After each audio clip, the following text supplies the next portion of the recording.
ក្នុងវីដេអូមួយនេះខ្ញុំនឹងបង្ហាញអ្នកនរគ្នាអំពីការប្រកបជាមួយព្យញ្ជនៈពីរផ្សេងទៀតព្យញ្ជនៈទី1គឺអក្សរ S ដែលមានសំឡេងហើយនិងព្យញ្ជនៈទី2គឺអក្សរ K ដែលមានសំឡេង K S និង K ឬក៏នឹងផ្សំបញ្ចូលគ្នាយើងបង្កើតបានជាសំឡេងថ្មីមួយផ្សេងទៀតសំឡេងនោះគឺ Sk Sk មានន័យថា score score Sk score score ដើម្បីអាចប្រកបជាមួយនឹង Sk នេះបានអ្នកនរគ្នាត្រូវហាត់អានស្រៈដែលខ្ញុំបានបង្ហាញនេះមានដូចជា I E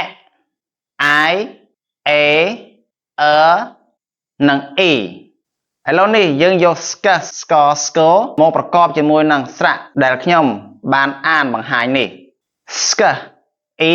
ski ski ski ski មានន័យថា ski ឬជា ski នៅអឺរ៉ុបខែត្រជាក់ខែធ្លាក់ព្រិលនៅក្នុង winter គឺគេជា ski ski skate skate skate skate skate មានន័យថាជា ski ដែរប៉ុន្តែយើងពាក់ស្បែកជើង skate skate skill skill skill skill skill មានន័យថាជំនាញ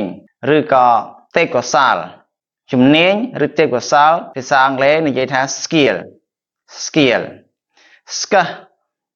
I sky sky sky sky មានន័យថាមេឃយើងងើបទៅលើយើងឃើញមេឃ sky sky sketch sketch sketch sketch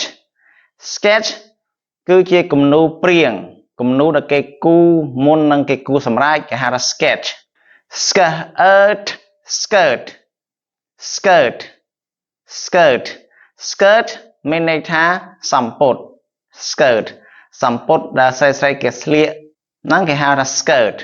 ដូច្នេះបន្ទាប់ពីយើងហាត់អានជាមួយនឹង ski skate skill sky sketch skirt រួចហើយវីដេអូនេះក៏មកដល់ទីបញ្ចប់ដែរជួបគ្នានៅវីដេអូបន្ទាប់